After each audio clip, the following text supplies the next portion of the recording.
You better start acting a little bit normal, Shannon. Stop it.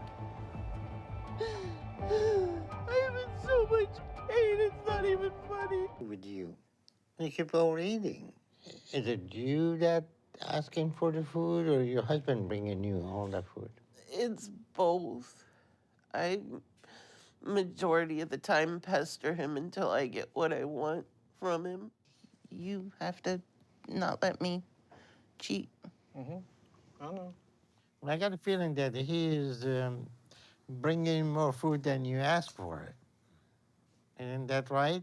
It has been known, unfortunately, yeah. That's what you call being an enabler. Mm-hmm. So you need to stop doing that. Hey, what's up, guys? Sean back, former 605-pound man, here reviewing other 600-pound people for you. Which, I don't know, I guess I have a unique outlook on things because a lot of people wouldn't understand what it's like to get this big, but I understand what it's like to not be able to ride that bike in the background and be Lard Armstrong, right? Not going up and down any hills, but it looks like she's stuck in bed, so she's not in a good way at the start of this thing. And she's got her CPAP machine, and she's just sitting here watching the world pass her by, which is what we all do. We sit here and wonder, why me, and then shove another donut in our mouth. But let's give it a go, see if Shannon can turn it around. Right now, high hopes, okay? I've always got high hopes, though, and a lot of times they dash them for me.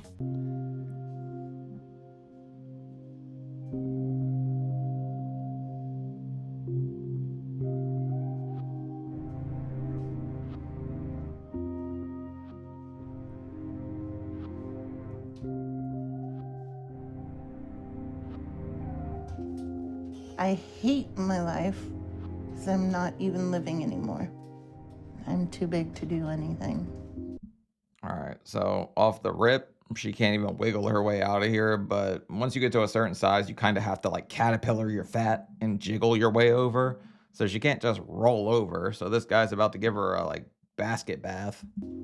So my whole world is just my bed right now. I can still get up, but just barely. Because of how bad it hurts to move all my weight around now. So I stay in this bed all day and it's miserable. The only activity I get is when I have to get up for my husband, Simon, to clean me, to go to the bathroom, or to eat. All right, so the husband gonna be the enabler like 9 times out of 10. I doubt anybody else is coming in here, but it also looks like she's growing black mold on her side, and you can see where like the rash is starting in her folds, and that's what you see like everybody get infected on the show. So hopefully hers doesn't get infected. How do you sleep? Not very good. Oh, join the club on that one. All I do is I lay in bed, I sit, and I stare at these walls. I don't turn TV on anymore, hardly. I don't color anymore. I don't do anything that I used to do. It's sit here with cat ears and wonder why you ate all the meow mix. But all right, so sad life. She won't even turn the TV on.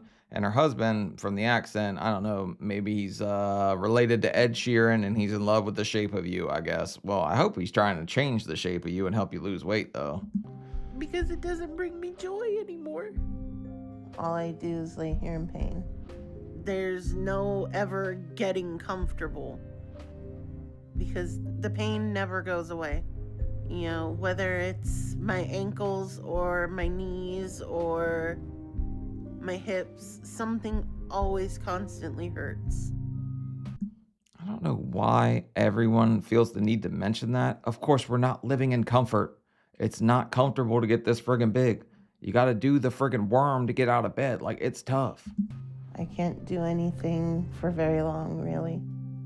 Even just getting cleaned takes everything out of me. So Simon always has to be here with me, and I'm completely reliant on him. Tell me what you want to eat for breakfast, eh? Maybe some eggs and bacon, if you don't mind. She's the first person not to just say, yes, give me it all. But Professor Pound over here is clearly bringing her way more than she needs.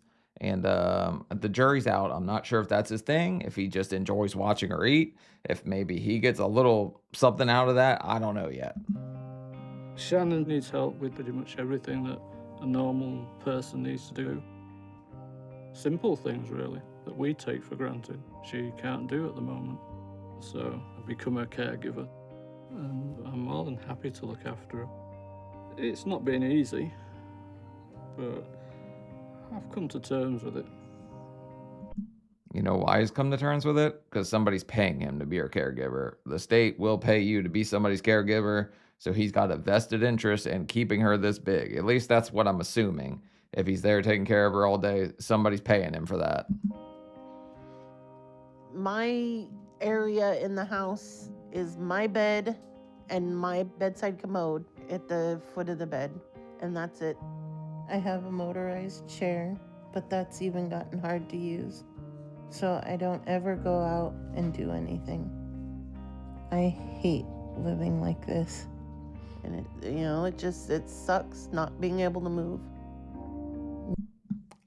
She's doing the X Factor move. That's what it was making me laugh a little bit. It just looked funny to see somebody spread eagle like this and this guy over here so intently scrubbing. Makes me feel so lonely and isolated.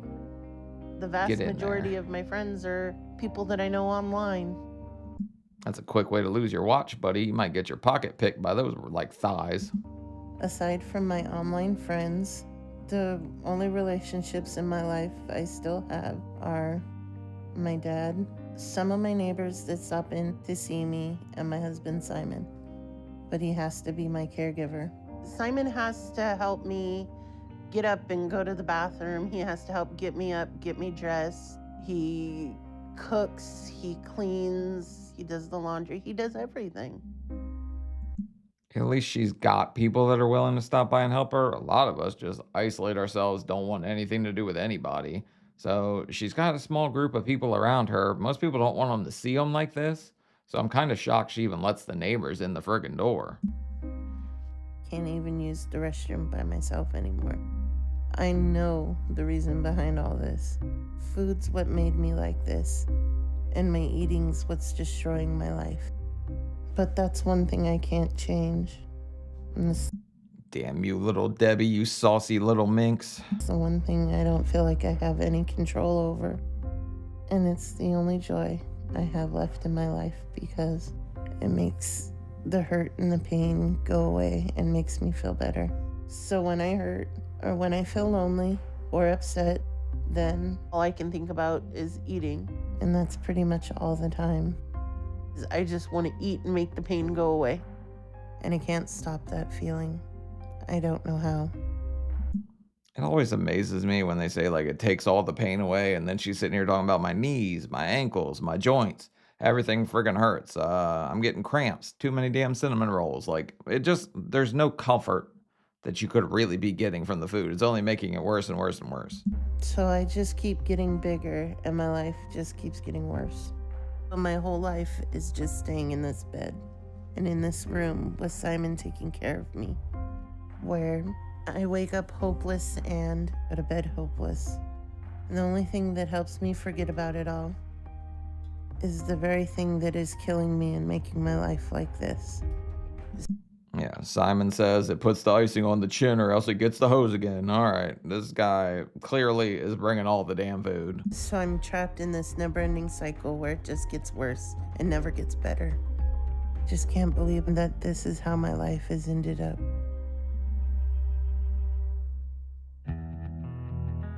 I've struggled with my weight since I was a little kid, and food's always been something that's comforted me. All right, that's a pretty big baby. So I guess that food's just always been her thing her whole entire life, so she don't know anything different. And I think I needed that because of how things were growing up.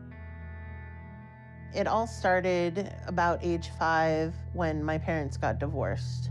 I was kind of passed around from house to house after that.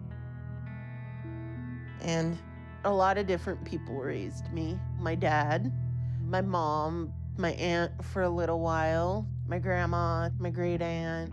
But my dad remarried when I was living with him. You know, it always makes me sad to hear a kid say, oh, the divorce caused me to spiral. I didn't feel wanted. I had to bounce back and forth. But when you're co-parenting, what else can you really do besides bounce back and forth with the kid? You just have to make them feel loved. That's all you can do, right? Her mother abandoned her in the hospital. Day after she was born, left the hospital without telling the staff, just left. All right, so definite abandonment issues. If your mom up and abandoned you the day after you were born, how do you think that's gonna make some girl feel growing up? That's friggin' terrible. I don't think I think there's such a small percentage of women that could even do that after carrying a child for 9 months. It's just crazy. Her mother didn't name her, so when I got her, I named What? Shannon. After the fact, when her mother did finally show up in the picture, her first word to Shannon was, gee, you got fat. And that is it in a nutshell. Gee, you got GPS and found your way home, jackhole. That would have pissed me the hell off. Also, I had a neighbor that looked like this lady.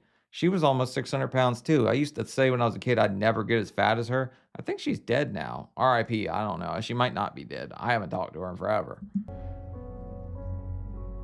But living with my dad was hard because he was hardly ever there. He was always working to keep a roof over our head. There was never food at the house because he was always working. So I would go to his work and eat. He worked in fast food. And I think that's where my love of food really started. Well, that's just setting somebody up for disaster, right? Papa works at Wendy's. I'm going to get as many Baconators as I can if that's the case.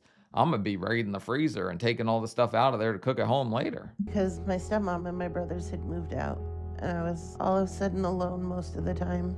So I used food to help me feel better when I was lonely. And food kind of became a comfort for me. So, I'd go to my dad's work and just eat fast food the whole time. And by the time I was 7, I was over 100 pounds. And the weight gain just continued from there because it got hard for my dad to keep up with me and take care of me as I got older. So when I was about 10, I was sent to live with my great aunt. All right. So I'm sure a lot of you would say if you're over 100 pounds at 7, that's kind of got to be on the parents, right? You can't really say much for a kid getting that big on their own unless she was literally just raiding the fridge every single night, taking whatever she could. But here's an Easter basket, and she looks as happy as I've seen her yet the whole episode with that thing.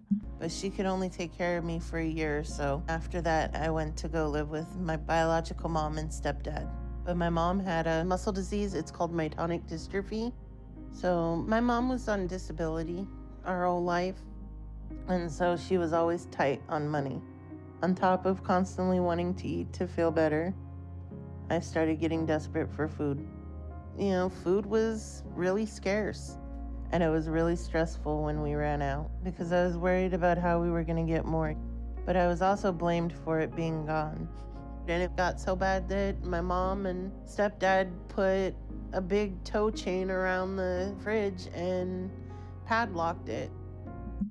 All right. My parents may have tried to lock me out of a cupboard before. I had that key in under 24 hours and saw some things I'd rather not remember.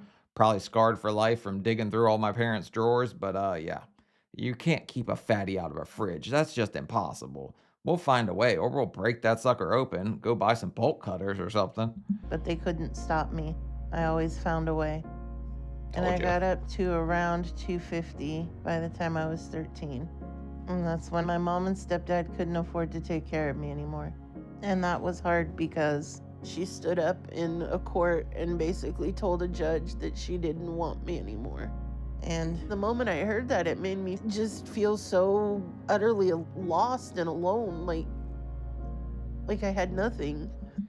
Oh my God. The parts that they zoom in on are.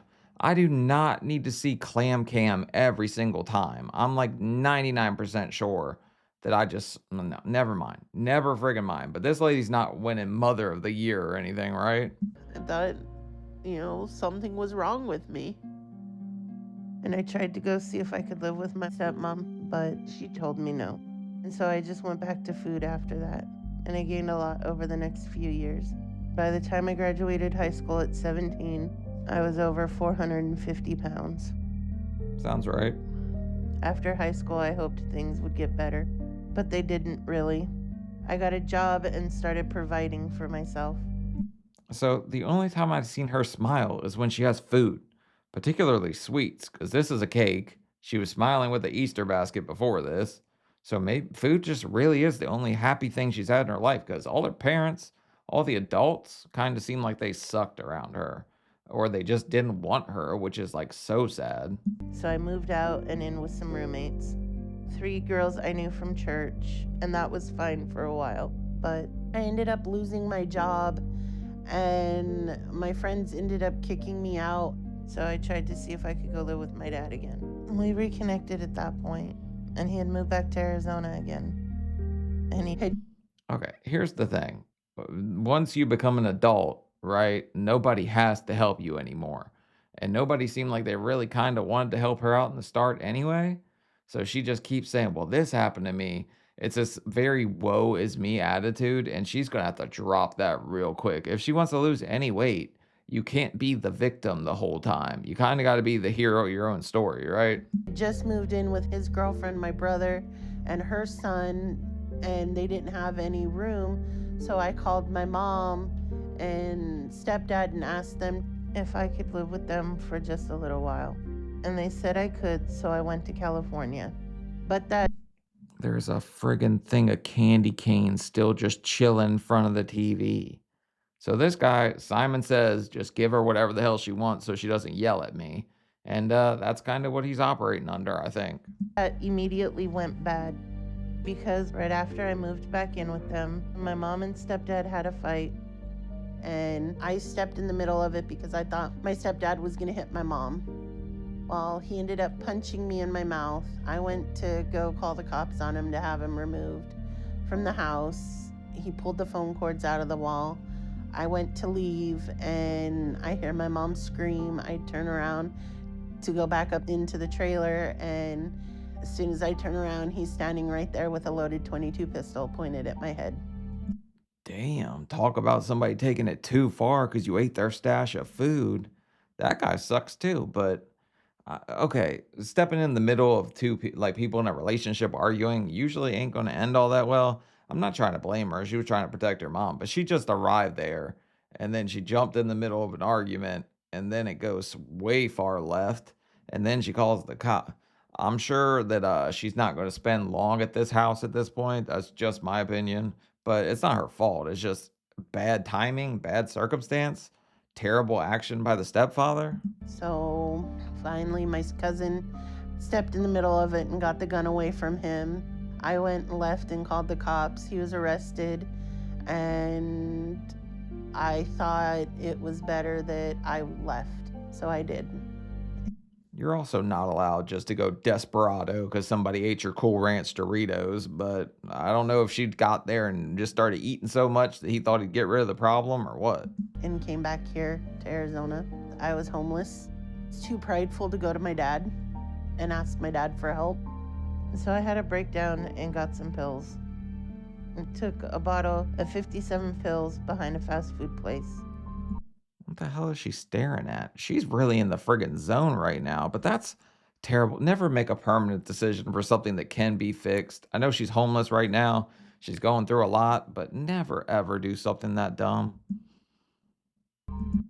Oop. And sat on a curb, waited to die. But as I was laying there, someone called 911 and I was admitted to the hospital. I was 22 and up to 520 pounds. But I knew at that point my weight was out of control. And that's when my health really started to be affected by my size. You're microwaving eggs? That's how I know Simon's a friggin' psychopath. Who does that? Because I developed cellulitis. They ended up keeping me in the hospital for a while. But I got to the point where I couldn't take care of myself anymore. I was too big, so I had to go to an assisted living center. And that's when I learned I was over 600. It was finally at a point where I had to have help doing everything. I stayed in a nursing home for a couple years. But when I was around 29, I met Simon. I started playing games online and was meeting new people that way. And that's how I met Simon. Well, you told him you're playing like World of Warcraft and you're like, I'm planning to go to Weight Watchers. And he was like, I got you. And he just showed up with microwave eggs and cinnamon rolls. So Simon, maybe he sees the heart of gold, the gold wrapping around the chocolate heart. I don't know what Simon sees, but he could be a great guy. I really haven't given him a chance yet, but I'm just watching him cook for her and give her whatever the hell she wants, and it's like, you're kind of being part of the problem at this point. I met Shannon on social media. My first impression, she was a beautiful woman. I think the first thing maybe was a smile. It sounds stupid, but I think it's true. So you must have been holding a cake, because that's the only time I've seen her smile so far. Personality, the way she looked, obviously. And yeah, she's a beautiful woman. After just a few months, he asked me to marry him. We got married a few months after that, and we've been together ever since. I moved out of the nursing home and we got a place together. I was only able to leave the nursing home because I had him to care for me. So we've never been able to have the usual husband and wife dynamic. He's always had to be my caregiver and take care of me, and I know that isn't fair. Yeah, but you can't really have a usual dynamic when your thighs are blocking your fun tunnel, right? I mean, that's gonna be a friggin' issue, unless this guy's like a friggin' bodybuilder or something. He's like super strong.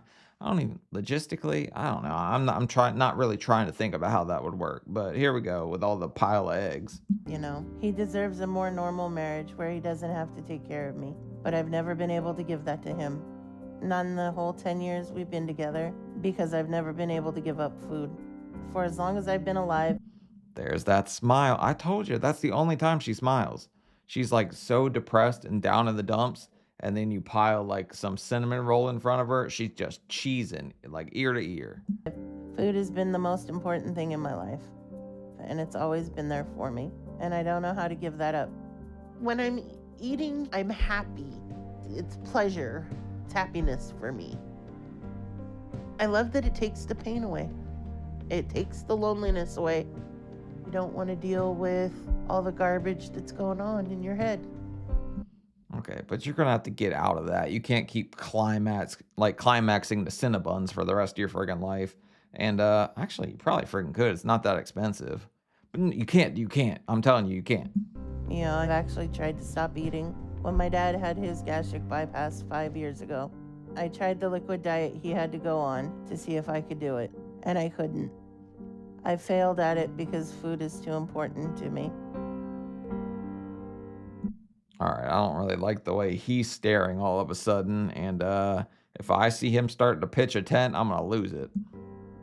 I've lived through a lot with that child, and I love her dearly, but I've been helping her for almost 40 years. You know, at some point she has to deal with this. I've done all I can. I can't help her no more. It's been in the last 10 years since my weight's gotten to be up over 600 pounds. And I know all that has to add up to a bad picture for me. Although, do we think she's anywhere near 600 at this point? Because my guess is she's cracking 7. At this, judging by the jigonomics, the circumference of the calves, multiply the ankle, yeah, 700. My biggest fear is that I go to bed one night and I just don't wake up. And Simon finds me and I'm already gone. I'm frustrated for her, I think, that she can't do more for herself. But I've always looked past the weight. And also, the weight's an integral part of the marriage. So once I see the weight start to come off, both our lives will change. It won't be the same. But I'm coming to terms with it. What in the farfik Newton is this bullshit? This guy's like, oh, her weight's an integral part of our relationship. That's how I cash my check, so I need her to stay fat, because that's all I know. She's always been this fat. So I'm hoping that this guy's not a friggin' problem. But right now, the writing's in the stars. This guy's going to be sneaking all kinds of Twinkies in there. Because I just want the best for her. If I can provide that, then and I'm happy to do it. The last time I was weighed, I was at 670, and I'm almost 40. So I know. I am killing myself with every bite of food I take. Why'd you leave one bite of cinnamon roll? Does it make you feel better to leave like the tiniest little bit? I never did that. I'd be licking the damn plate probably. And If I don't get help, my body will definitely give out.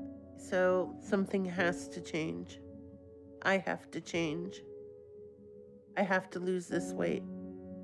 And if I don't soon, I'm gonna die.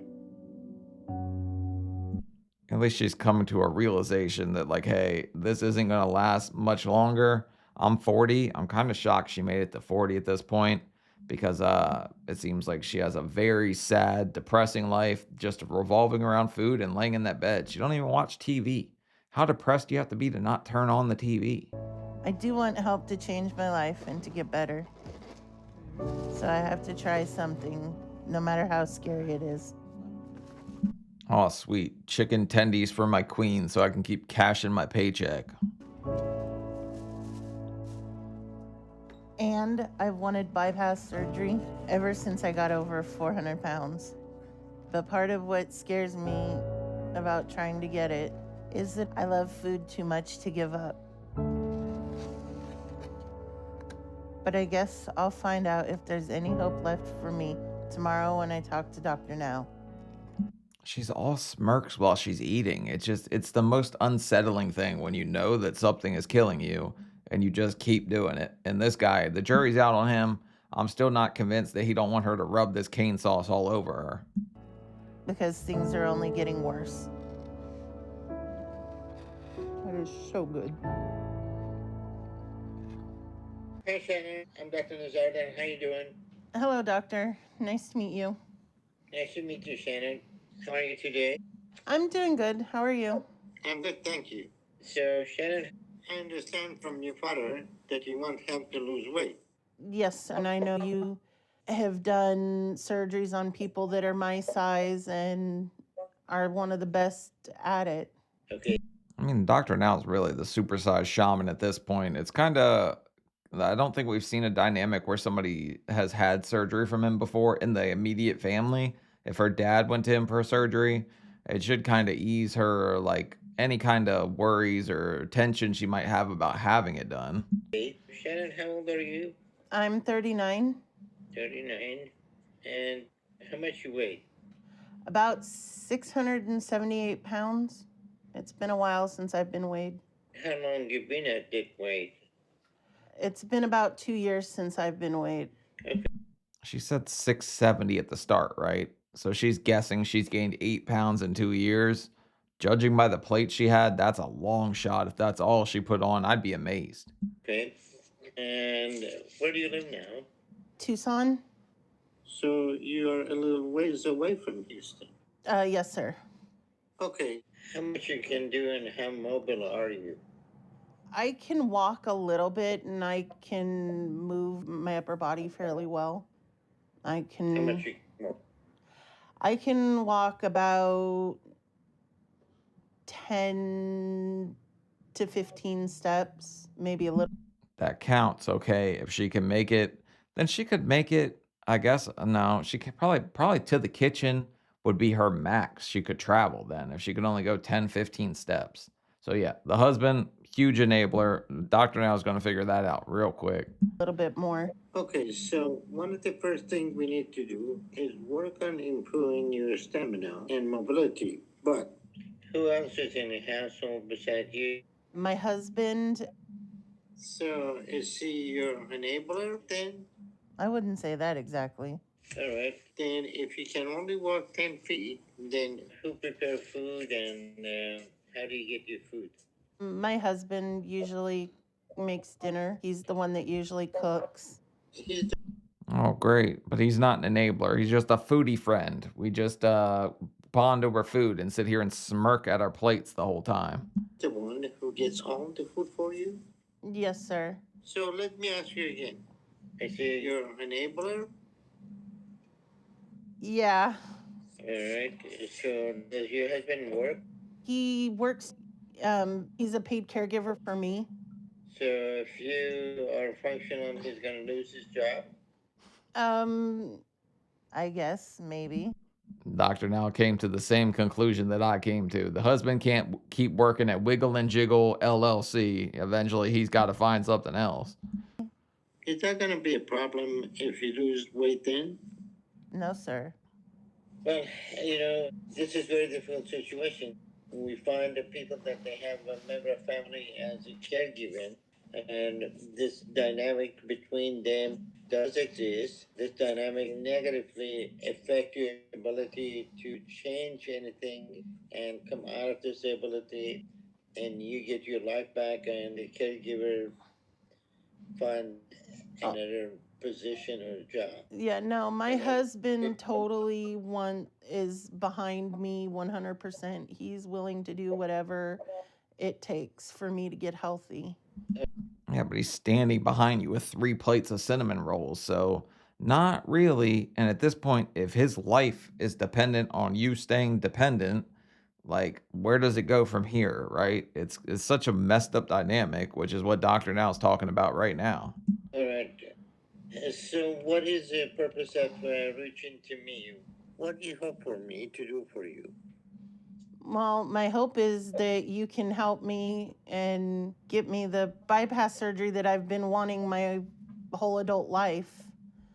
I want to lose weight and get healthy and be around for my family. So, you want to have weight loss surgery? Yes, sir.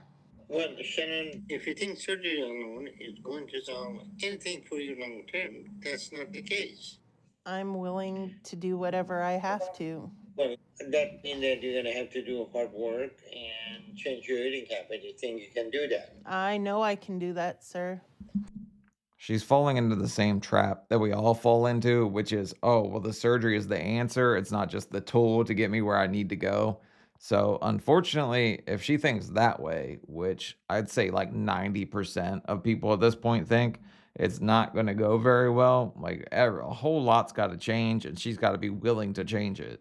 And what is your level of commitment that you're going to have today to change your life? I'm determined to do this, and I'm committed to do anything I have to because I need to get healthy. And so is my husband. He's committed to. Okay, well, the first step would be you showing me you are willing to change your eating habits. So I will send you a packet of information with instruction, and the instructions are very simple right now. You only eat 3 times a day, no snacking, and you're gonna limit what you eat in a day to 1,200 calories, and only eat high protein and low carb meals. Which means if she eats those 2 cinnamon rolls, she's already over her daily allowance of calories. But do you guys think the husband's really committed at this point, or is his only commitment to Chips Ahoy? Because that's the way I feel right now. Okay, and if you do that, you're gonna be able to drop your weight really quick. So if you drop to 1,200 calories a day, you could lose 100 pounds a month. But I'm gonna give you 2 months to make it to that goal. Okay? Okay. If you stick with the 1,200 calorie diet, you're gonna lose that. Do you do any exercise? Not really. Okay. With the instructions or some exercises, I want you to do those and get them to walk around at least twice a day to build up your stamina and mobility, okay? Okay. All right. But that's not true. That little caterpillar move would have to burn some calories, right? I wonder how many calories it burns to get this big and not be able to roll over in bed. Cause like you're out of freaking breath. It's got to burn at least 5 or 10. If she did a couple waves across there, she could burn off like maybe a bite of cinnamon roll. So doing that and losing weight is going to be important to do. So you can come to see us. If you travel down in the state you're now, that's going to be very difficult for you. So you need to improve your condition to do that. Okay. And then in the long term, you need to understand how weight loss surgery is going to give you a tool to lose weight, but it's not going to be a perfect tool. Yeah. And it's going to be up to you to make the choices you need. Yes, sir. Okay, Shannon, nice talking to you. And if you have any questions, give me a call. Okay, I will do that. I will be down there as soon as I possibly can. All right. You take care, okay? Thank you. Have a good day. But at her level of like physically where she's at right now, I don't think she could make a trip all the way from Arizona to Houston. That's a long time in a car. And I'm not sure what car they're going to get in that's going to be comfortable unless they rent a U-Haul and she's sitting there in the back yelling, "Stop, I need cane sauce right now." And her husband's probably got one in his pocket just in case she got a little rowdy. So I don't know if she's going to make it all the way there. Me and Simon are going to try and go to Houston to see Dr. Now. And I'm trying to prepare for the trip. But it's a lot because there's so much I have to have with me just to be able to survive. Simon, did you pack my CPAP machine? Yep, it's all done. How about deodorant, body wash, clothes, wipes, gloves, my wash bin? On top of getting all the stuff I need packed up, I'm worried about having to get up and get into the car and traveling for that long. That's what I'm saying. I don't think she can make it, just to keep it real. Like, I think this is going to be more of a challenge than they're realizing at this point. Even if they pack up, grab a bunch of footlongs from Subway and hit the road, I don't know if it's going to happen. But I'm willing to do it to get Dr. Now's help. But it's like a 17-hour trip, and I'm just hoping I can go that far. Okay. Making all the changes in Dr. Now's diet has been a big shift for me, but I'm adapting and I'm doing it. So I'm just hoping all my hard work and what I've been able to do up until now pays off with some better stamina to do this. It's not going to be easy, but me and Bro, she can't even walk around the bed. This is so sad. She's got to do the ripple to get to the other side of the bed just to get up. Like, this is going to be wildly challenging. And at least she's realizing that at this point. Simon are going to have some help on the road. My neighbors, Drake and Sarah, and my dad are going to come with us. 1, 2, 3, go! Whoa. What are you doing? Ow. But the first step is I have to get up and walk past the entry door because my motorized wheelchair can't fit through. But I know if I don't push myself, I won't get help. But that's got to be like 10 or 15 steps right there in and of itself, which is her limit.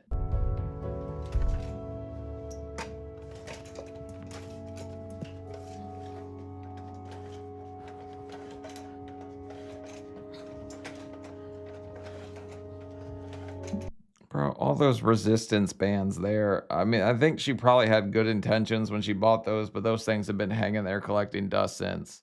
Because she would have a little more physical ability. And right now, she's kind of speed demon this thing, trying to get out the door as quick as she can.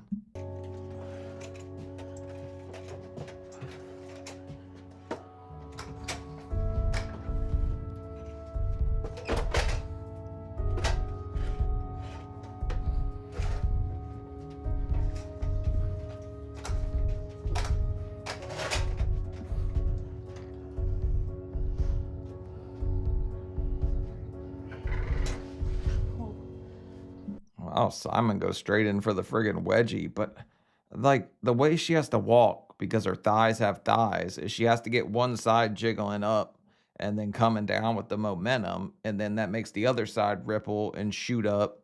So it's gotta be difficult. Every step has to be friggin' agony. This poor woman.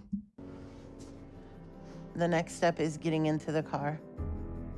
And it's been 10 years since I've been in a vehicle because the doors aren't wide enough. So getting in the back of one that's big enough to fit me is probably my only option. Either that or put butterfly doors on the van. I don't know how the hell she's going to get in this thing right now because she's barely fitting through the damn fence. She's definitely, I think she's wider than she is tall because she's all thigh.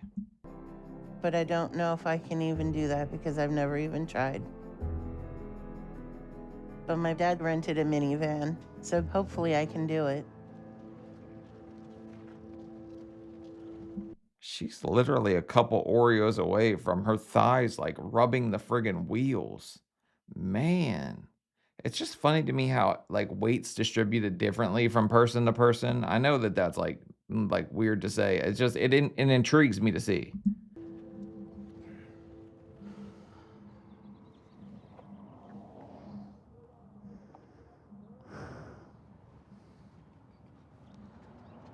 We need to get you set up with your walker, then move it around to where you set straight down right there. Okay? We might have to get a sheet and put it around me to help me back in. All right. Well, then that's what we'll do.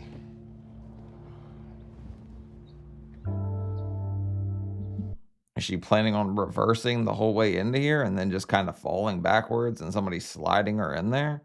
But I don't know, man. I don't think she can do it. This is going to be difficult. Or she just gets her butt on there and just jiggles her way in. And then she'll just Spin round. go right down. Do a 360.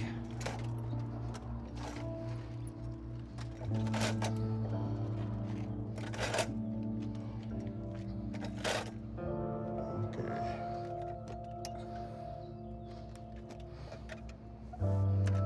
There you go. There you go. I don't know if I'm gonna be able to do this, Dad. Tell him we need all hands on deck. Quick, get the movers out here. But yeah, it's sad. It's sad what happens when you eat enough cinnamon rolls to become cargo. But I don't know. I wasn't this bad, but my mobility was severely limited too. So hopefully she could turn it around. This is already not good. I'm already where I need more help than my dad and Simon can give me. And I'm trying not to get upset or overwhelmed about it, but I'm scared. And I'm starting to freak out.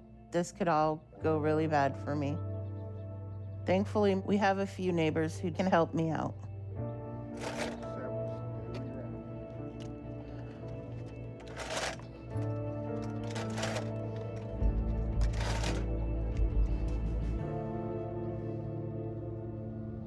Well, that seems counterproductive. Why is she getting the hell out now? But here comes the neighbors to get good heave ho in here, and maybe Simon will get to see somebody give a good yank and twist. You ready? I'm here. Right.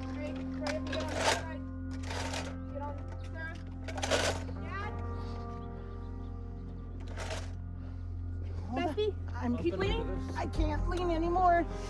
Pull! That's There it. you go. Got her. Going. Go on. There you go. I'm trying to help. Get this bag out of my way. Hey. All right. Okay. That's as good as we're gonna get. Man, that sheet move was genius, because without that sheet, I don't think they're getting up in there. But also, I need to know the thread count on that puppy. I got to get me one of them sheets. My dad was a trucker, so he says he can drive me straight there to Houston in one straight shot. And I just want to forget about this, but I know I can't. I have to do this because my appointment with Dr. Now is the day after tomorrow. So I just hope this all goes well and that we get there quickly. So I just want to get on the road, because the sooner we do that, the sooner this will be over with. I actually want one of Aladdin's magic morbid carpets too. That thing friggin' came in clutch, didn't it? No, because I'm moving, I'm slouching down, so I'm gonna have to be pulled back up. Less than an hour on the road. Shannon has a lot of pain. Her father and her husband are pulling off the road to see what they can help her do. But them noises, man, I thought this was turning into like the bariatric bang bus. I didn't want to know what the hell was going on in that thing. There's a lump right where I'm sitting, and it's coming right at my tailbone. That's what she said. All right, kiddo. Hang on.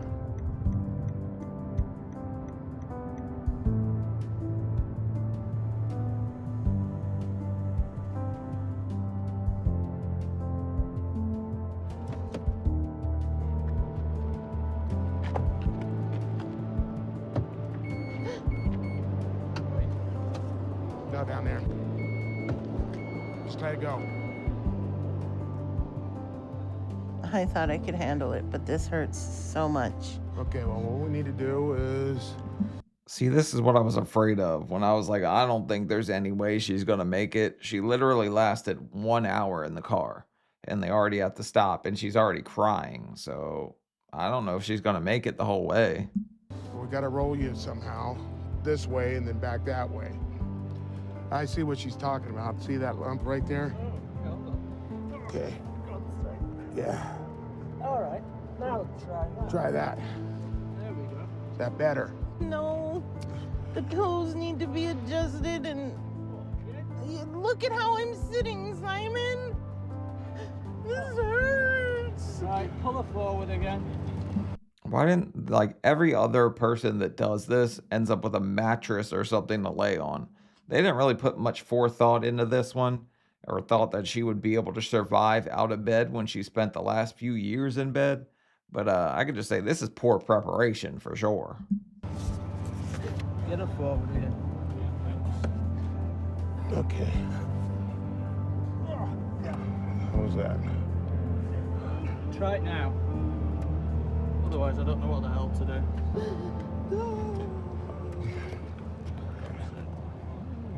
How you had it, Simon? That what? I just moved it round so it would be comfortable for you. No, how you had it when we left. Just do it like that. Get her. I got news for you, Shannon. You're 700 pounds. That pillow, not gonna hold form for all that long. It's gonna get squished, okay?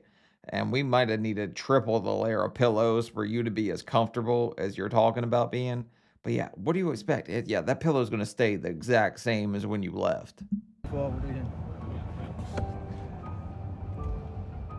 No, No, Simon, what? how you had it Oh, when we for God's left? sake. Damn it. How we had it when we left. Just put it back. You better start acting a little bit normal, Shannon. Stop it. Better earn that money, Simon, you pound cake Prince Charming. I'm in so much pain, it's not even funny. Behind her other shoulder. No, put it, Simon. The way you had it when we left was fine. Exactly the same way. I'm not sure how much more of this I can take. Alrighty. I'm trying to think how we had him last time. I don't know what she expects. Does she think this guy's like some kind of X-Man or something? And he can use his magic morbid powers, like instead of Magneto, like Fat Nito, and just morph the fat around and she'll be comfortable? Still got like 16 hours to go. And this is already so hard. Just go. There's nothing nobody can do to make it any more comfortable.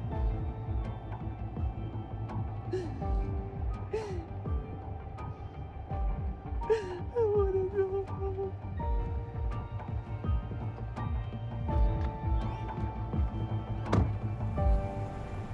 I'm waiting for her to be like, just stop at Dunkin' Donuts, get me some donut holes, and we'll forget all this. This will just be like one big dream. And then she could sit there and smile the rest of the way and not realize that there's a hump right in her tailbone.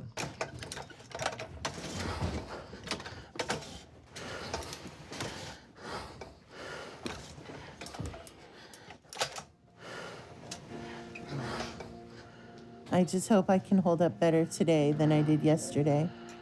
Because we still have 12 to 13 hours to go today. And that's a lot.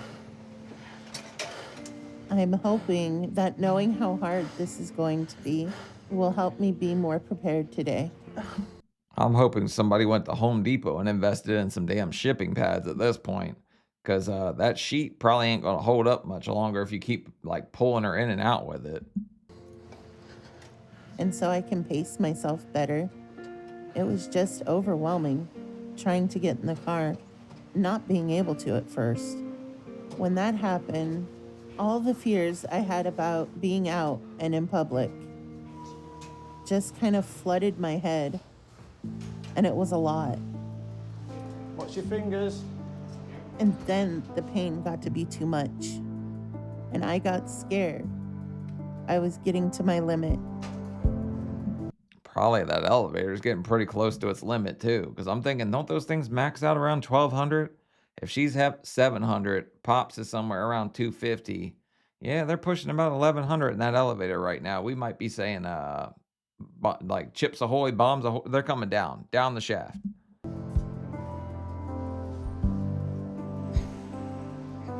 bombs away. I know I have to do better today because we have to make it to Houston. My appointment with Dr. Now is tomorrow, and I don't want to miss it.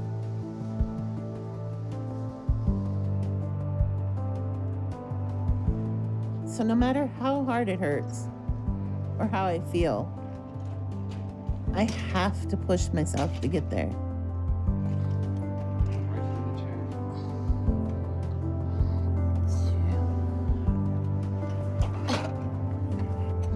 Boy, they've really kind of mastered the use of momentum and like just I guess the way they do that little X thing. I forget the word for it. They've mastered being able to use the like what's the word? I can't think of it. Counterbalance? No.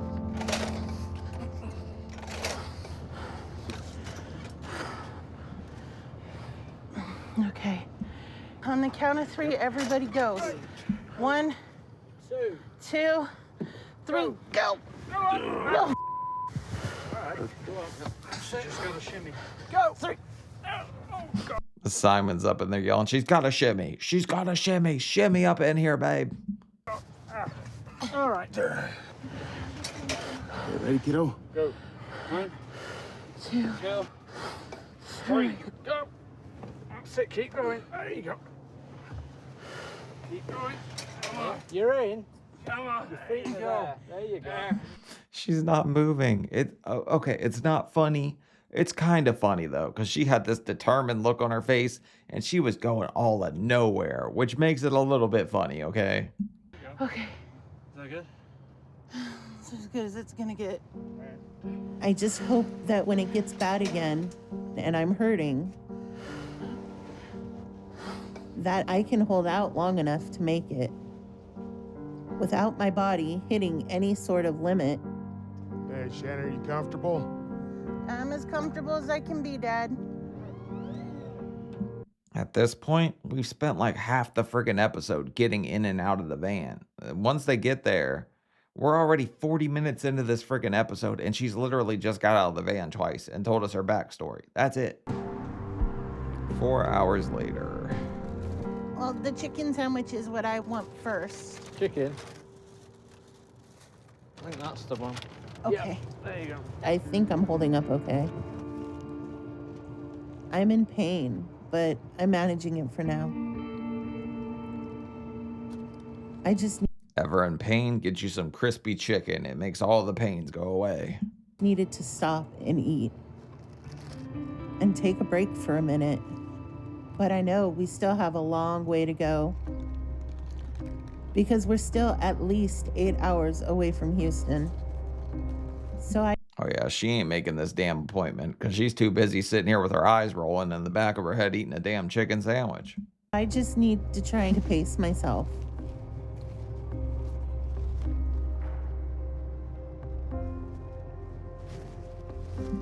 Didn't she just have a crispy chicken sandwich? Where the hell did the grilled one come from? How many of these puppies you got hiding?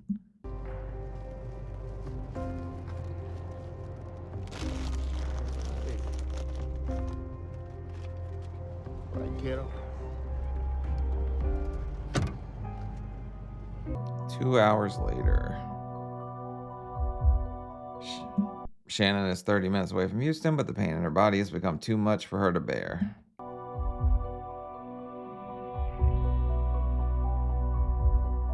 Her father called Dr. Now to ask him what they should do, and the doctor instructed them come to the hospital.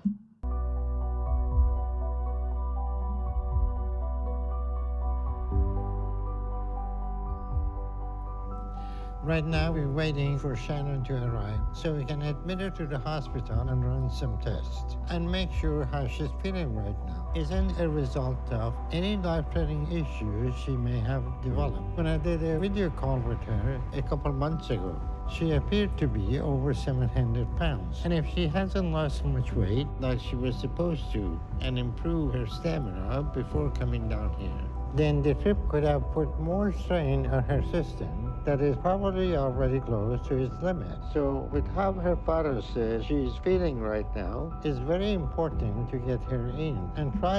That's kind of what I was thinking. She sat here and ate 15 chicken sandwiches. It might have clogged some damn arteries. But this was not going to be an easy trip for her. I'm surprised she made it all the friggin' way without breaking down somewhere in the middle. She made it 1 hour in before she complained at the start. Try to quickly determine if there are any significant medical issues with her that we need to address before her condition gets worse and something happens that we are not able to pull her back from and she doesn't survive. That's actually probably the most sitting up she'd done because it looks like she's laying down more at this point. But she's been laying for the past, what, 10 years practically, probably in bed. So sitting up would even be strenuous on your back. Ready? 1, 2, 3. We're just gonna push. 1, 2,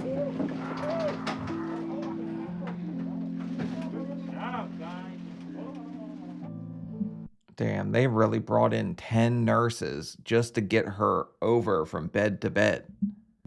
We're currently admitting Shannon to the hospital to run some tests on her to make sure she hasn't developed any life-threatening issues that we need to address immediately. But it's clear that Shannon hasn't made any progress since I last talked to her. We got her weight, and she's almost at 740 pounds. So whatever Shannon's weight was a month ago is either the same or higher now. So That's a lot of friggin' Cinnabons to get to that size, too. So the husband, he's not completely innocent. Obviously, she has to eat it, right? He can't, like, just, I don't know, I guess, be the one at fault. She's also at fault, but he's also helping. that's adding even more strain to her system, to where she could have developed any number of life-threatening issues. Especially with how sedentary she is, developing a blood clot in her leg is a serious concern for her because any significant movement for her could dislodge it to where it gets in the bloodstream and travels to the lungs, causing pulmonary embolism that could very quickly become fatal for her. So I'm very concerned about her right now because her body. I didn't even think about a friggin' blood clot. She could have the way she was walking, it's vicious, man. It's a lot of up and down and stomping, and she could definitely jiggle something loose the way she's walking and have a blood clot and just be done. Body is either very close to being at its limit or it's already there, in which case her condition is about to get a lot worse very fast.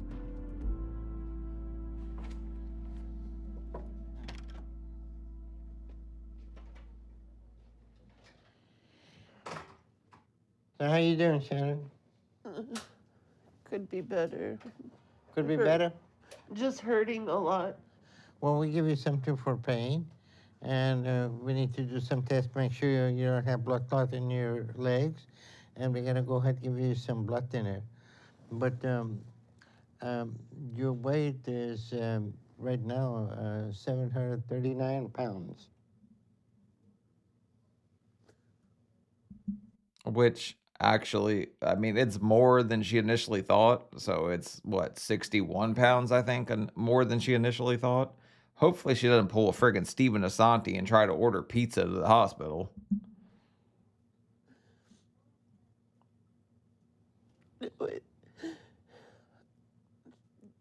So last I talked to you, I gave you the diet and exercises with a goal to lose 100 pounds to come down here. And you said you're going to change something, but you clearly haven't. So what's going on with that? I don't know.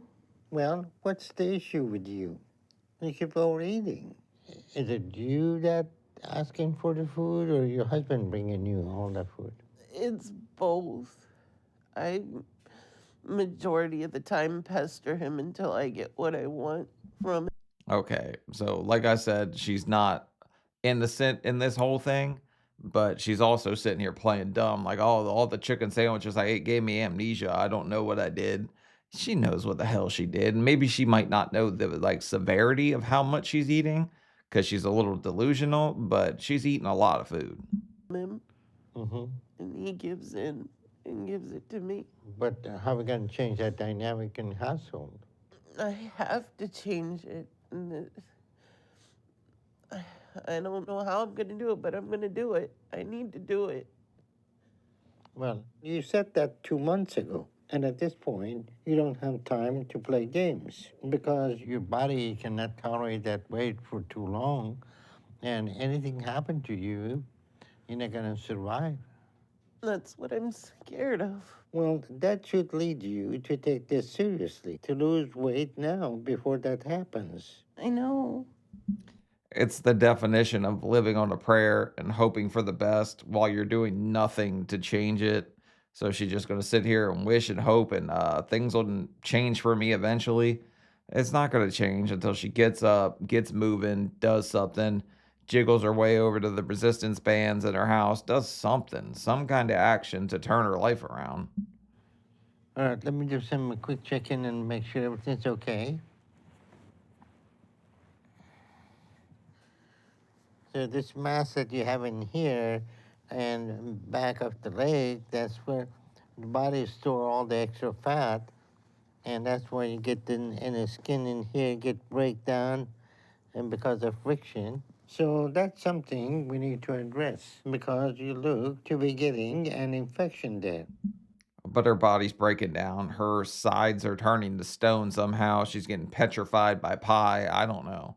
But that might be a cause of diabetes. I'm not sure what causes that unless it's literally just sitting there and just like rotting away. And let me see what you got on the other side.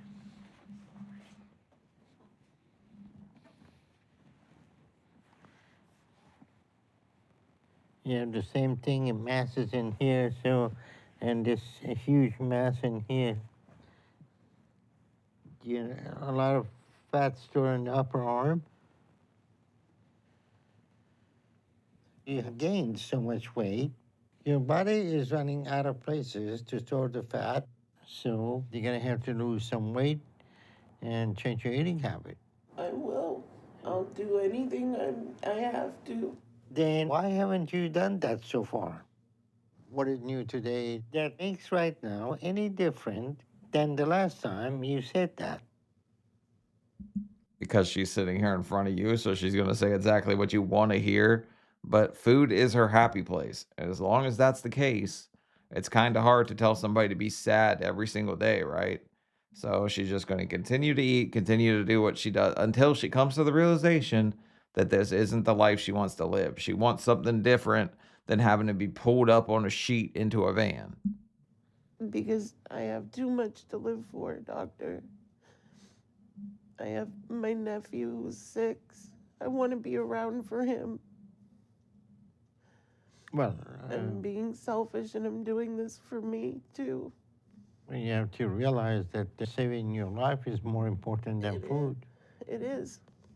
I agree. Okay, this is I kind of like that because people take for granted like the selfish part of it and how much you have to not worry about what other people think or what they want for you. You have to want it for yourself. You have to be somewhat selfish, in my opinion. it's just a very dire situation that you're gonna have to lose a lot of weight very quick. And see if we can do some exercises, get your stamina up. Okay. Okay. All right, I'll see you later. And if you need anything, let me know. Okay, thank you.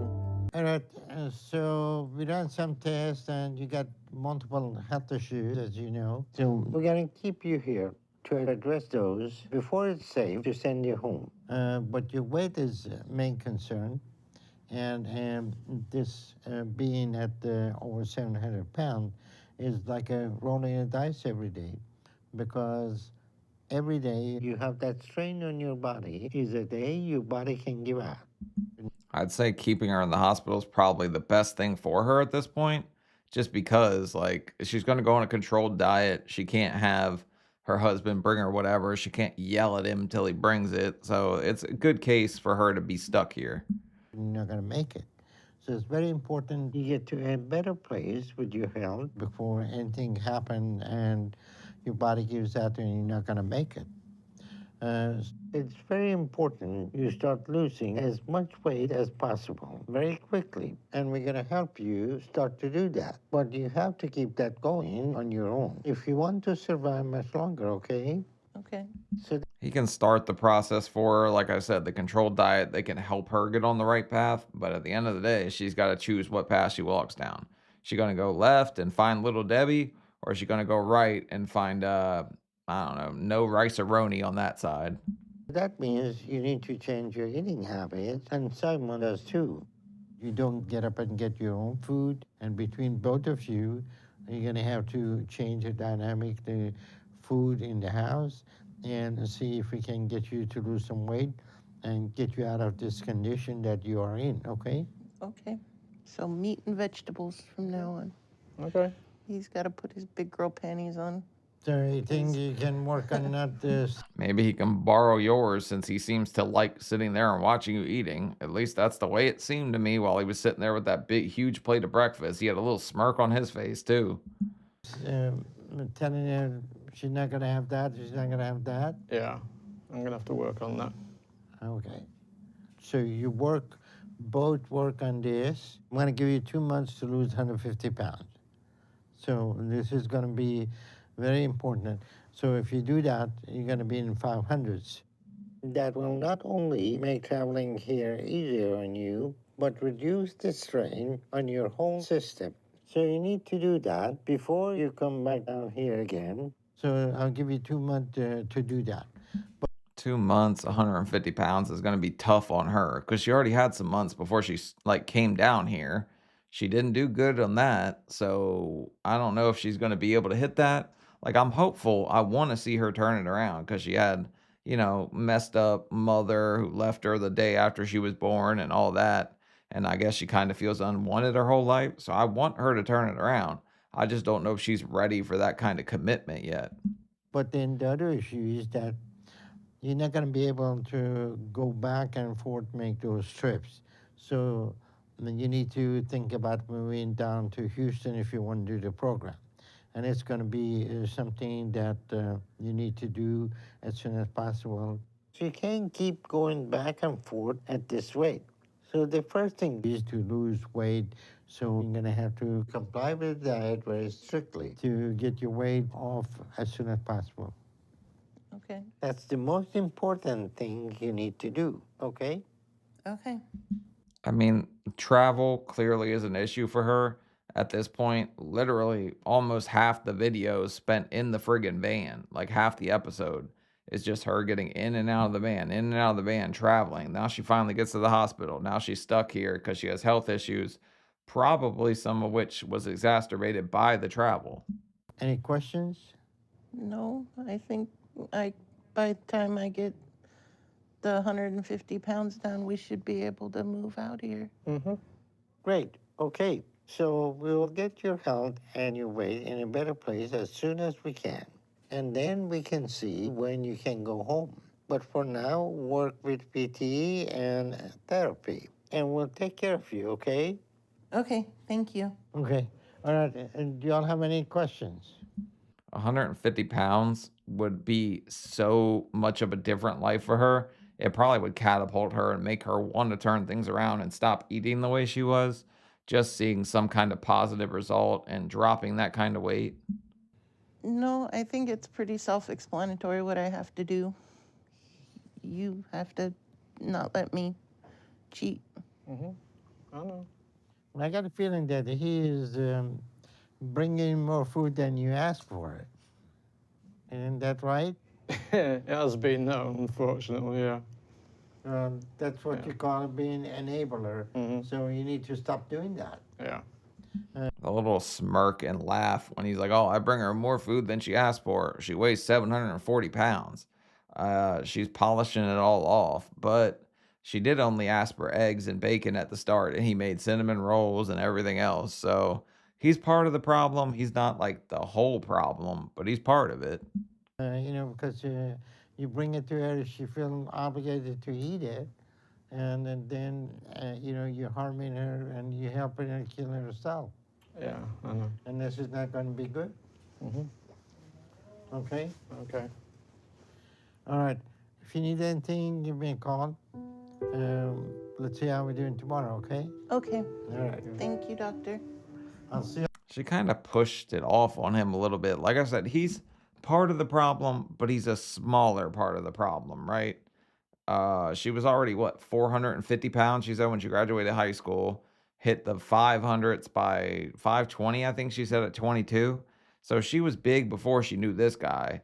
He's just made it worse and worse over time because he's gave in and did whatever so he could keep collecting his check from being her caregiver. So his life is screwed whenever she gets healthy, and he'll have to go out and find a job, and she's happy just sitting there eating. So they kind of like, it's a hard dynamic to change because they both get what they want out of it. See y'all later. See you later. Seems a nice guy. He's not that scary. Hopefully, Shannon takes this opportunity more seriously than she has up to this point. Because it's not likely she's going to live much longer if she doesn't start to lose a lot of weight quickly. We'll do what we can right now to improve her health. But she's ultimately going to have to make the choices she needs if she expects her situation to improve at all. But that's not going to be easy for her, especially with the dynamic I'm seeing with her husband and how he enables her. But in her current state, Shannon doesn't have long before her body is going to reach a breaking point. So she doesn't have any time to waste playing games. Yeah, morbid monopoly is not going to end in her favor. She's going to go straight to jail, and she's going to be sitting in there eating another honey bun. So this guy is going to have to stop bringing her the food, but that's going to have to change his whole life. Like I just said, it's the dynamic has to change, and that's the tough part. Hi, Shannon. Hello, Dr. Now. How are you today? I'm okay. Are you ready to go home? Yeah, I am. Okay. Well, since we got your health in a better place, we're going to discharge you today, okay? Sounds good. But what happened from here is all up to you. Okay. You can either keep going in the direction we have you going now, or you can start again. So if you start again, you're rolling the dice on how long you're going to survive. I have a feeling that the second she gets home, it's going to be more of the same with the husband, which I'm hoping it's not, but I feel like the dynamic's going to go right back to where it started. I understand. So stay on track and consider moving to Houston if you want to do the program. Because the trip is going to be very hard on you. But I want you to lose 150 pounds over the next 2 months as your next goal. Okay?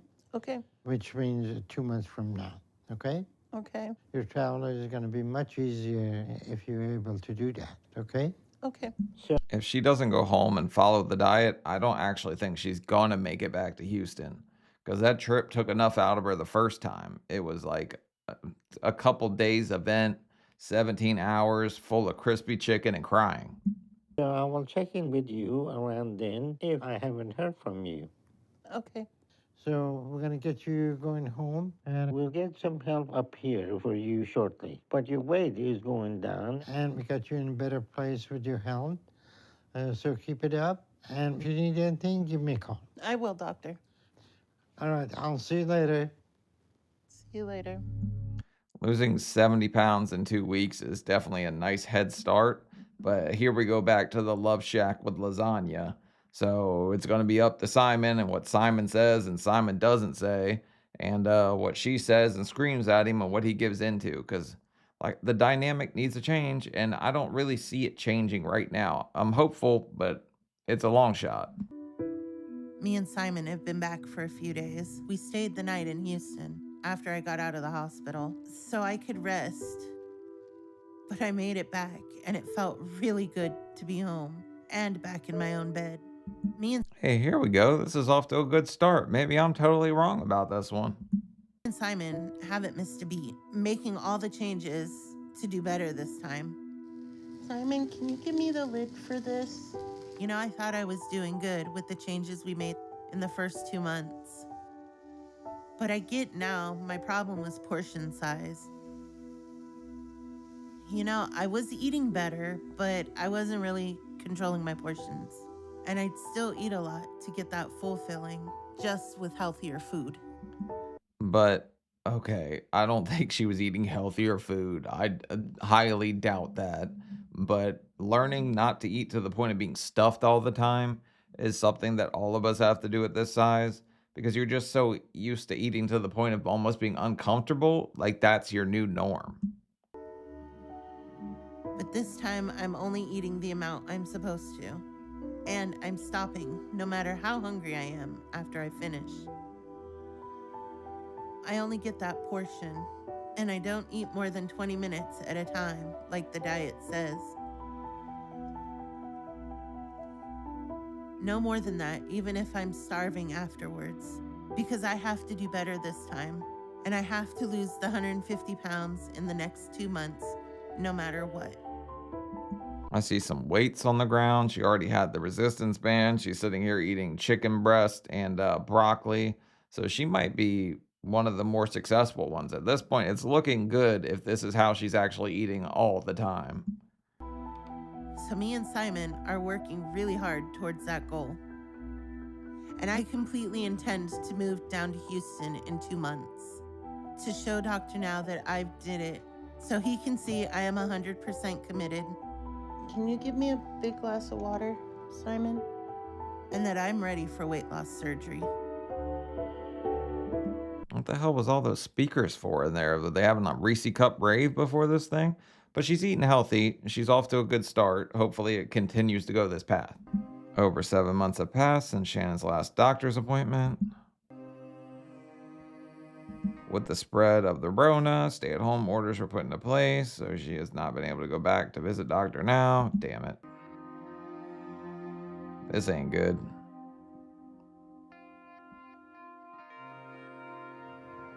There's no way she stuck to that diet without seeing a finish line.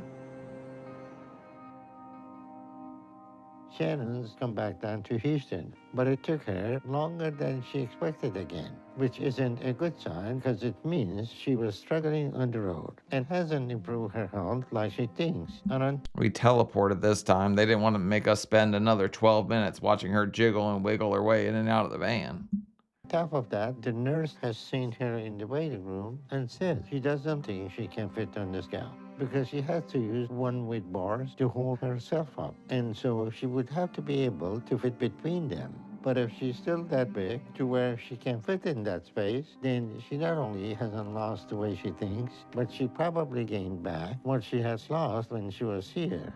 So That's kind of messed up, right? The nurse sees you in the waiting room and like, nope, this don't pass the eyeball test. This lady definitely ain't lost 150 pounds. So this is all very concerning.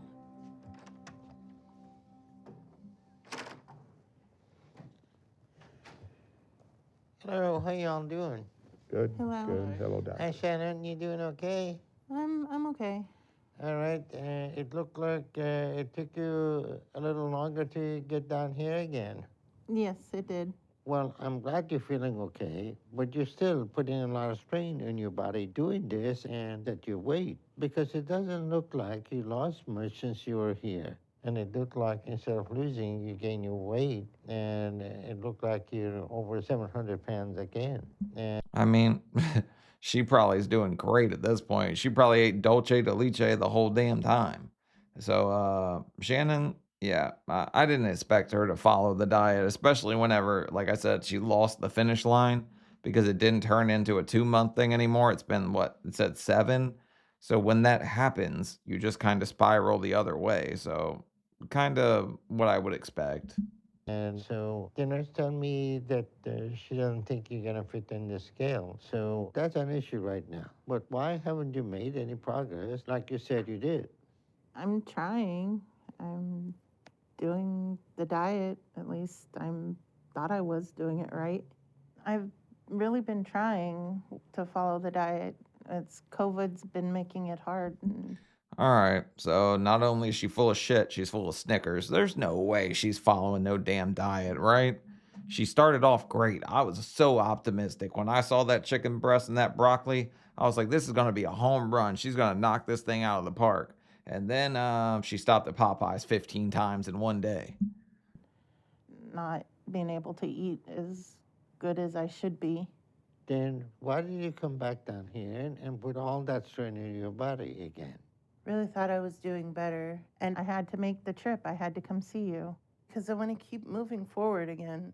Well, that's only going to happen if you lose the weight. And you haven't. So obviously, we won't be able to get you a weight check, but I think you are over 700 pounds. So let's get you into the exam room and see what's going on, okay? Okay. It's also kind of hard to move forward when you're moonwalking with moon pies, because she's definitely taken several steps backwards at this point. Okay.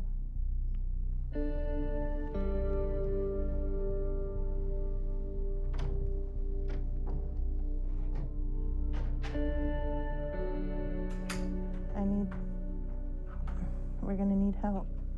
Simon, Drake, honey, can you come help Simon?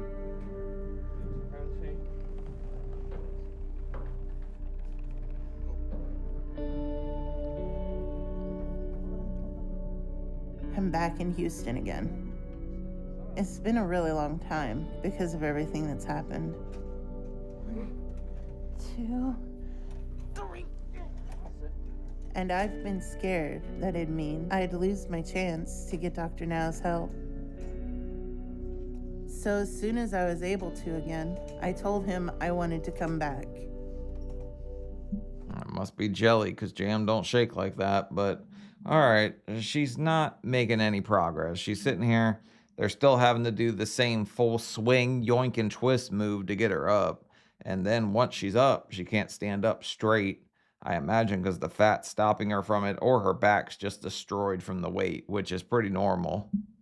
And show him what progress I've made. Oh yeah, so much. You know, as hard as it's been, I've still been trying. And I think the trip here was a little easier on me this time. So that should mean I'm doing better and still going in the right direction. And improving like Dr. Now said. It's kind of ironic to say I'm going in the right direction when somebody's dragging you backwards on a wheelchair and you can't even get your legs up because that would be too much physical effort. Maybe not as much as I should have, but hopefully enough to show Dr. Now how bad I want to get weight loss surgery again. Be careful, don't hurt yourself. I feel like my overall stamina has gotten better. I'm just a little tired from traveling. This lady is like pushing me to the point of infuriating at this point because it is more of the same. This might be the most boring episode of this show I've ever seen at this point. It's just been travel and hubby bringing food. But I don't want Dr. Now to see my struggling and think it's just because I haven't gotten better. Because I am doing better. I haven't given up all this time. I really need this. I need help. We all need help, but you've got to help yourself. Like there's no place where this just happens for you. It's like taking a long time to get here. It takes even longer to get back usually, especially if you're going to take it at this pace. Because at this point, I don't think she lost a damn thing. She probably gained back the 70 pounds she lost in the hospital.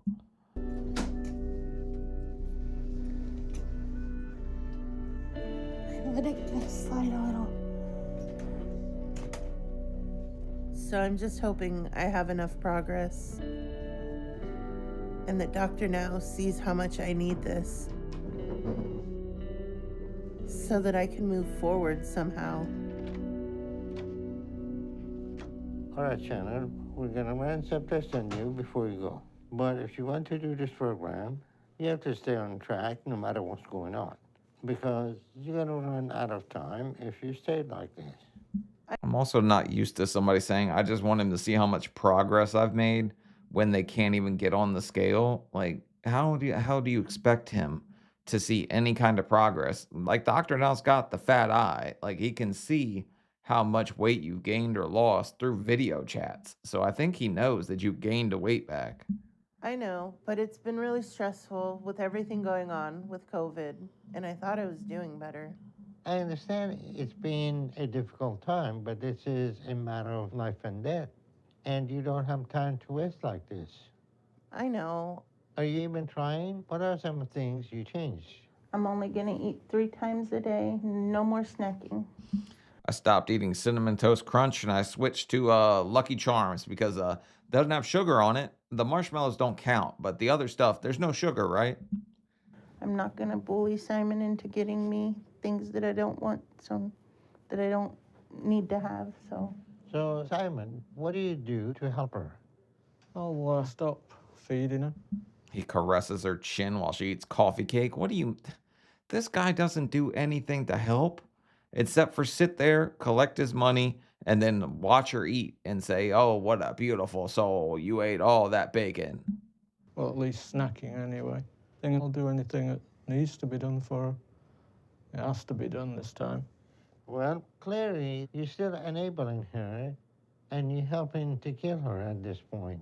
I'm gonna stop all that, yeah, for sure. Be a husband and not a caregiver.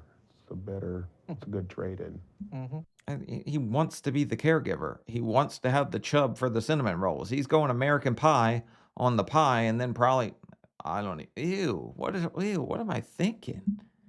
All right, well, Shannon, I don't want you to come back down here unless you lose weight.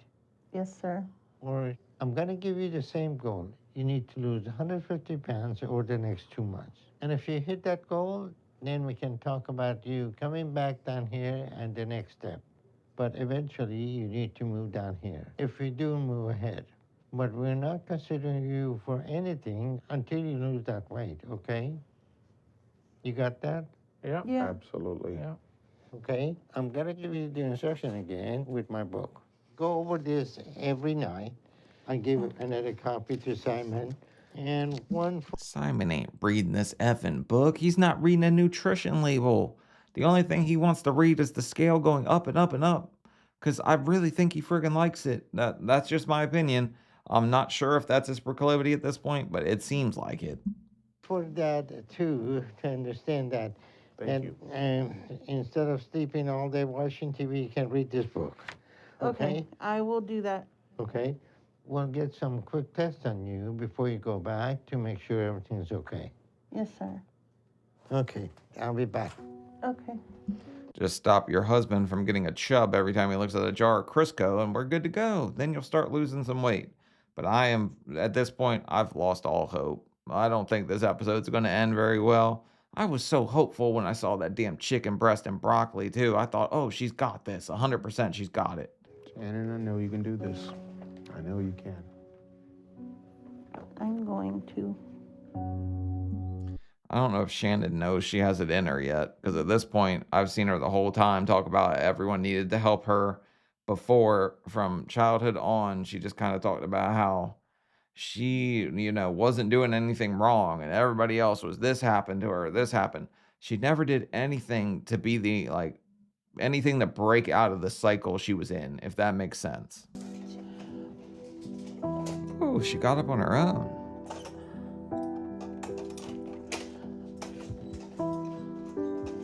Now that I'm back to the program, I'm very focused on making the progress I should have.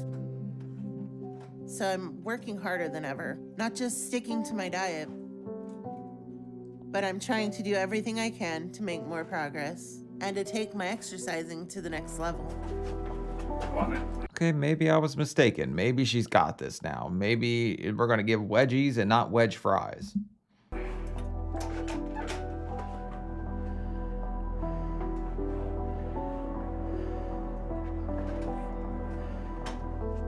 Going out in public and putting myself out there is a big risk for me. And it's especially a risk, me going on my own, like I'm doing, because I've never been on my own and without help. And I don't drive, neither does my husband, so my chair is my best option to get me to the gym.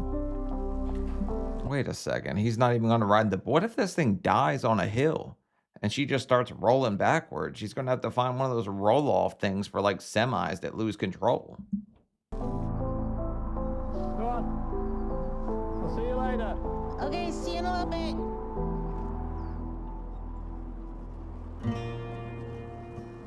Damn, that thing is... She's probably got it pedaled to the metal too, just going uphill a little bit.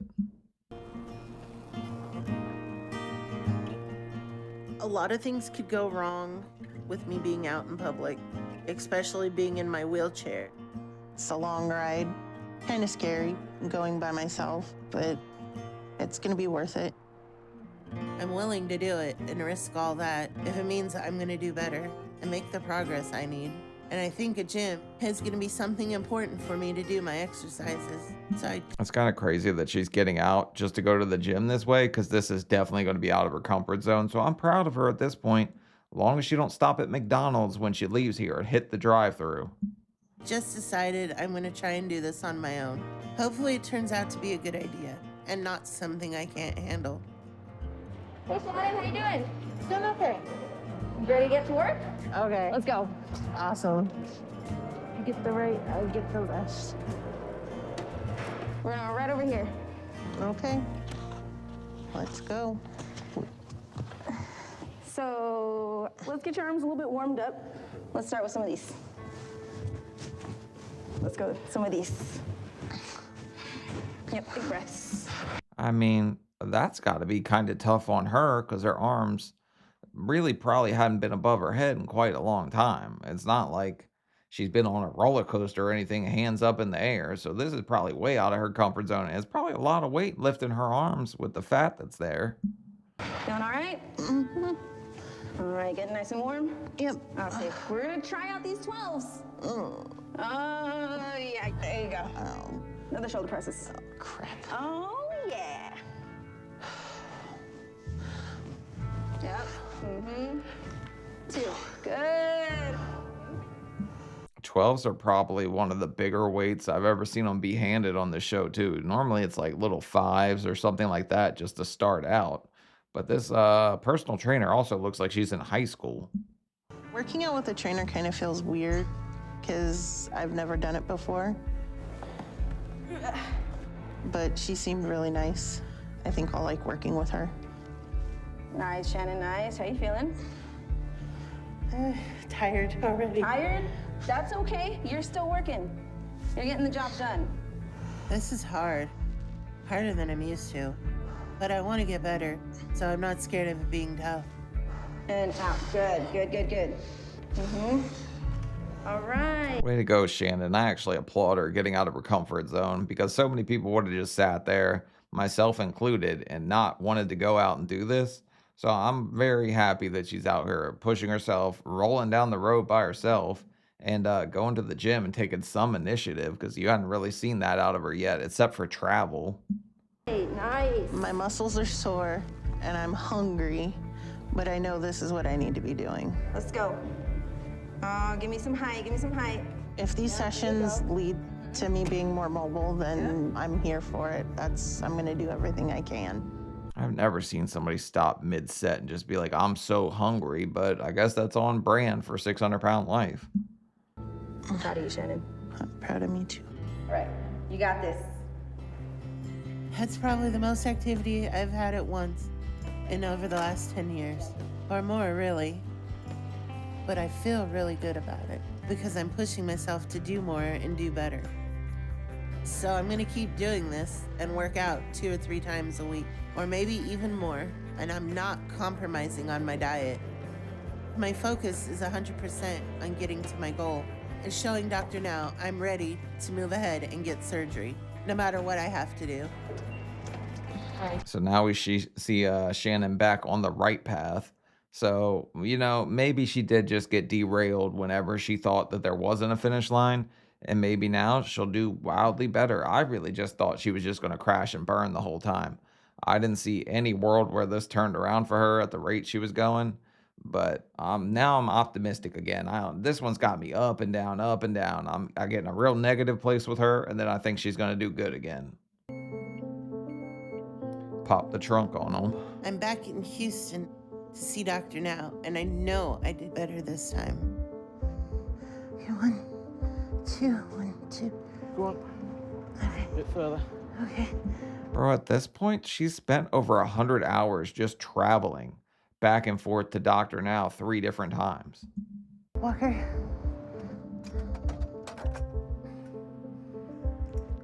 Because of the COVID restrictions, there still wasn't a clinic near me that would let me get weighed if I'm not a full-on patient. But I was able to handle this trip all at once. And I told Dr. Now I could get on that scale and show him. So I'm here to do that and prove to him I'm committed to doing this. And finally get my weight loss surgery. Miss Lowry? All right, so before we get in here, here's the hoping that she fits on this scale. Because if she just traveled all this way again and can't weigh in, that's going to be so sad. I'm hoping she lost a bunch of weight and she just weighs in great, but it don't look like she lost 150 pounds just from the eye test. I have to do this. I have to. 1, 2, 3. If I can't, Dr. Now's gonna say I didn't lose anything or make any progress. And then I'm not getting surgery. So I have to do this. I have the progress. I know I do. But it's not gonna matter if I can't show it. I'm gonna have to stand up again. 1, 2, 1, 2, 3. I'm surprised these damn pants ain't ripping too. She's got like a dozen wedgies over the course of this episode. And it's been the same pair of pants every freaking time. And there's just one hole in it. It hadn't ripped anymore. I'm not gonna fit. I have to do this. But I'm scared and I'm too tired. And I don't know what to do. I can't get my other foot, you guys. I'm not gonna fit. Damn it. All right, so we're going to get stuck on the scale while looking at Simon over here's little donut hole glory hole in the back of her pants. I have to get on that scale to get my weight so Dr. Now can see my progress. Look at you now. Got this. Absolutely. There's that light. That's. We got you, honey. There you go. Move this chair all the way. Deep as you can get. Come on, Shannon. Just wiggle your third thigh around the rail, and then you'll be up there. If she just gets in a little bit and twists, she should be all right. Now place your hands, and we will start to rotate you. Okay? You're there. You are there. Oh my gosh. Come on. You got this. Okay, you got it. Can we move this? Lift that foot. Okay. There you go. It's on. You're on. Okay, great. You got it, Shannon.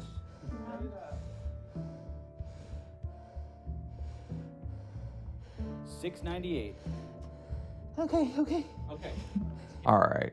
Is she really 698? Because the way she's pushing up, she's going to be a little lighter because she's really pushing for her whole life up top. So I'm going to guess, I'll give her credit for it. All right. She lost like 40 pounds, but she's pushing up a little bit. Get this. All right. Down. First one. Walker's right here. Just get. I have your pants to help. Okay, it's right there. You're there. Got you. All right. Look at you. You did it. You rocked it. that. What kind of freaky deaky stuff's going on with the neighbor that this guy's the one hugging you instead of a Cinnabon cream pie over here?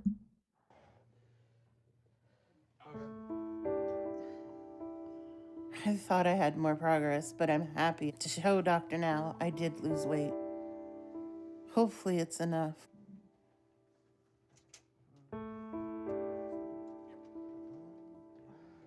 Nearly there. Sorry, Drake. I mean, I'm sad to say, but this is not going to be enough progress to get her what she thinks she's going to get out of this. All right. You ready? 2. All right. There you go.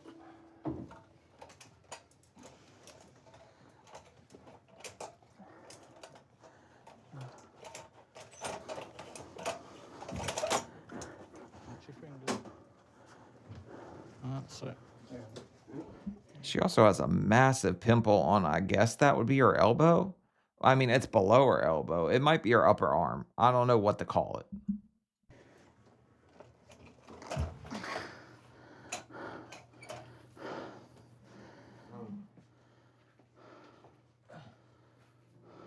I'm just hoping that Dr. Now is happy with the progress that I've made.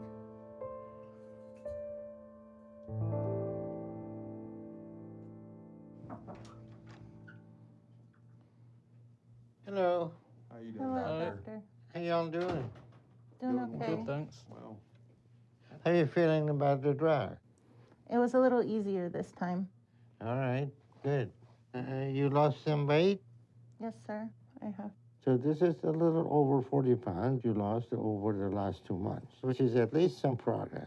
But You got to give her credit where credit's due, right? She actually put in some work this time, so she does deserve a little round of applause for that one.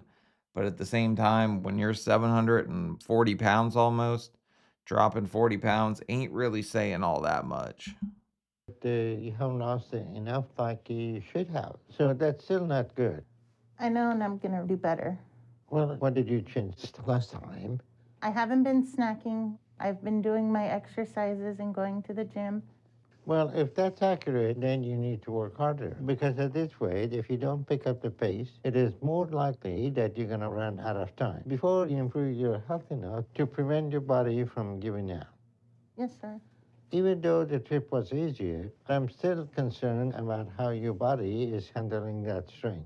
So from here on out, until you get under 500, I don't want you to make that trip back. But if you make it down to that weight and you arrange to move to Houston, then we're going to talk about next step and doing weight loss surgery. Like Dr. Now said earlier, she's literally one ripple away from a blood clot that ends her life.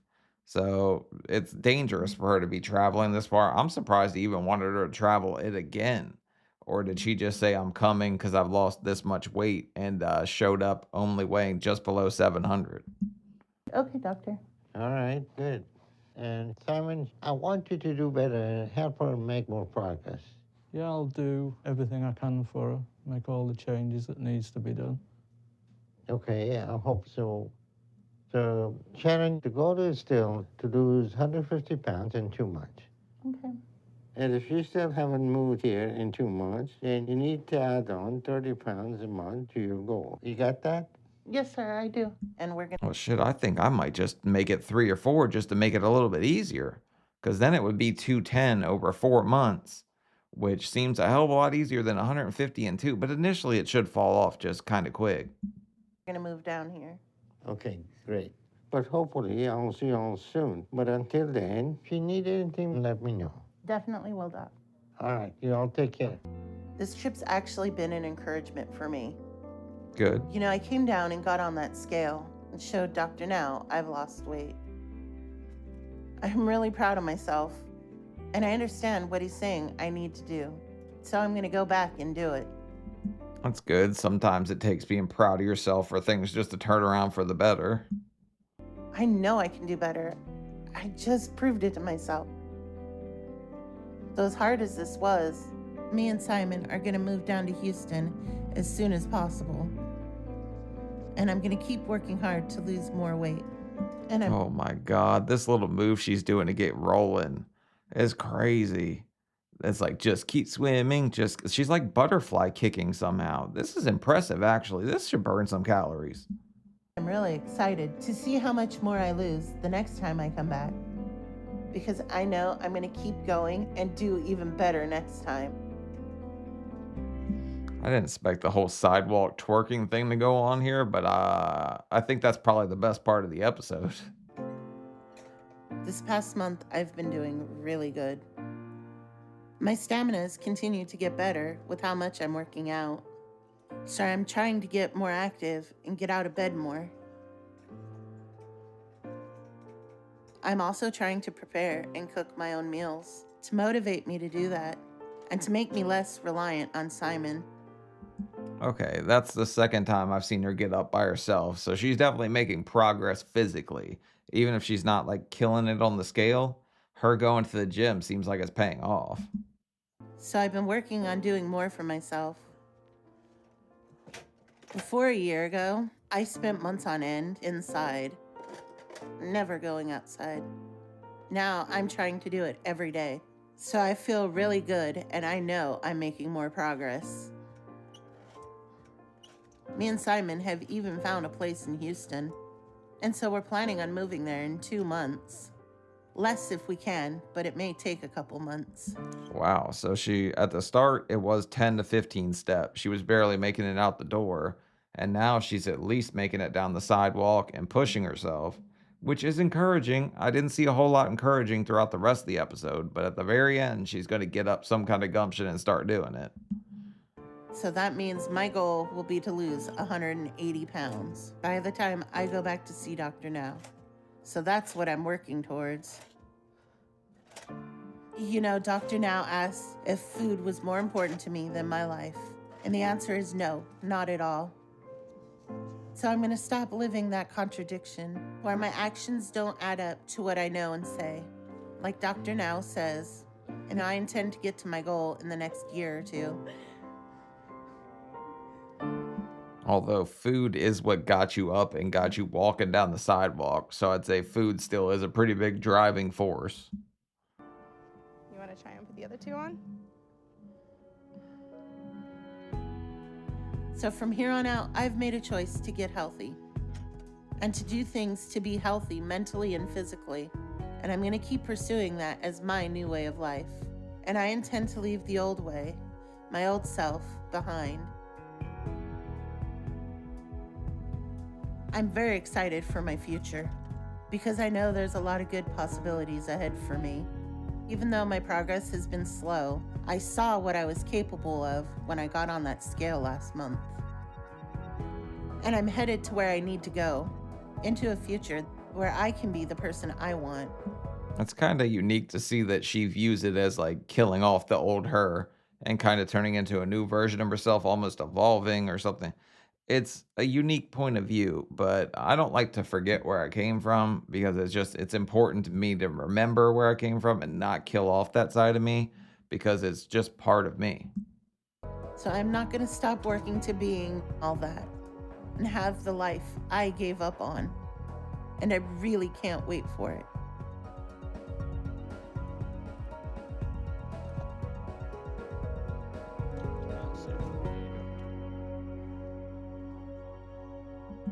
All right, and I guess that's it for Shannon. She leaves us with making some kebabs, but kind of optimistic to see her make some changes at the end because the rest of the episode was just a whole lot of non-action until she got on the controlled diet in the hospital. So making progress at the end, but I think the whole point of her episode is to sit there and realize that you're not just condemned to one situation. Just because things seem dire in that moment doesn't mean that you can't do something about it. And I think that she had to figure that out and kind of realize that she was a little more powerful than she was giving herself credit for her to get here. I don't know if she has a Where Are They Now episode. If she does, I'll check that out. But if not, I'll look for an update to see where she's at currently. But leave a like, leave a comment. Let me know what you guys think about Shannon. And yeah, I'll see y'all later. Bye.